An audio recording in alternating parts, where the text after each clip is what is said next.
सिंधुदुर्गमध्ये जाणार आहोत। सिंधुदुर्गमधून आमचे प्रतिनिधी उमेश परब आपल्यासोबत जोडले गेलेत। उमेश, 2017 सालची जर आकडेवारी पाहिली तर काँग्रेस सर्वाधिक जागा घेऊन मोठा पक्ष ठरलेला होता आणि दुसऱ्या क्रमांकावर शिवसेना होती।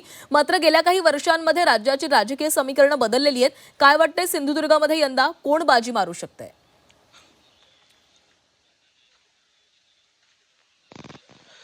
नक्कीच जिल्हा परिषद आणि पंचायत समितीच्या सार्वत्रिक निवडणुकीचं मतदान जे आहे ते आता पार पडलेलं आहे आणि आपण जर पाहिलं तर आपण सिंधुदुर्ग जिल्ह्याचा विचार केला तर तब्बल 61% मतदान जे आहे ते आता झालेलं आहे आणि जिल्हा परिषदच्या 50 आणि पंचायत समिती 100 जागा आहेत। त्यापैकी आपण जर बघितलं तर काही जागा ज्या आहेत त्या बिनविरोध झालेल्या आहेत आणि त्यामुळे ह्याच्या मतदानाची चुरस जी आहे ती आता कुडाळ आणि सावंतवाडी या 2 तालुक्यामध्ये आपल्याला पाहायला मिळते। खरं जर पाहायला गेलं तर मागील 27 वर्ष जी आहे ती सत्ता जी आहे ती एका ते राणेंची होती। नारायण राणेंच्या विचाराचाच जिल्हा परिषद अध्यक्ष जो आहे तो जिल्हा परिषदेवर स्थानापन्न झाला होता।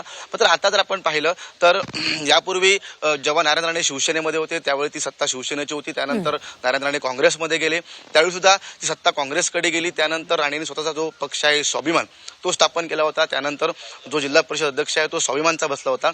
आता मात्र पाहिलं असेल तर भाजप पहिल्यांदा या ठिकाणी ही निवडणूक मोठ्या प्रमाणात लढते, कारण नारायण राणेंचा भाजपमध्ये प्रवेश झालाय आणि मागील सगळ्या निवडणुकांचा आपण जर विचार केला तर नगरपंचायतमध्ये शिवसेना असेल किंवा भाजप असेल हे एकत्रित लढले नव्हते, वेगवेगळे लढले होते। त्याचा फटका दोघांना बसला। मात्र आता जर पाहिलं असेल तर दोघे एकत्रित लढतायत। त्यामुळे जो कौल जो आहे किंवा जी चिन्ह आहे ती सगळी आपण जर पाहिलं तर जी विजयाची चिन्ह आहे ती भाजपच्या दिशेने दिसतात। मात्र शिवसेना जी आहे किंवा महाविकास आघाडी जी आहे ती कुठेतरी बॅकफूटवर पडलेली आहे। कारण जर बघितलं तर एकही मोठा राजकीय नेता जो आहे तो सिंधुदुर्ग जिल्ह्यात आला नाहीये। विशेषतः ही निवडणूक आपण बघितलं तर ठाकरे गटासाठी अस्तित्वाची लढाई आहे। त्यापेक्षा किंबहुना माजी आमदार वैभव नाईक आहेत त्यांच्यासाठी ही लढाई जी आहे ती अस्तित्वाची आहे।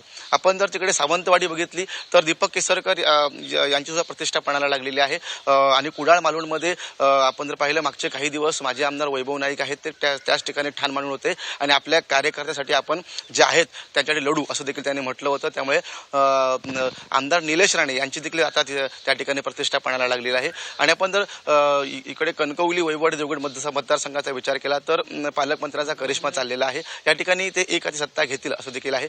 मात्र आपण जर सध्याच्या परिस्थितीत पाहिलं तर सिंधुदुर्ग जिल्ह्यावरती भाजपच वरचढ वाटते। दुसरीकडे आपण जर रत्नागिरीचा विचार केला तर रत्नागिरीमध्ये तब्बल 55.79% मतदान झालं होतं आणि त्या ठिकाणी आपण जर बघितलं तर मंत्री उदय सामंत असतील, मंत्री योगेश कदम असतील, भास्कर जाधव आणि त्याचबरोबर शेखर निकम या सगळ्यांचीच प्रतिष्ठा जी आहे ती पणाला लागलेली पाहायला मिळते। नक्कीच उमेश, धन्यवाद दिलेल्या माहितीसाठी।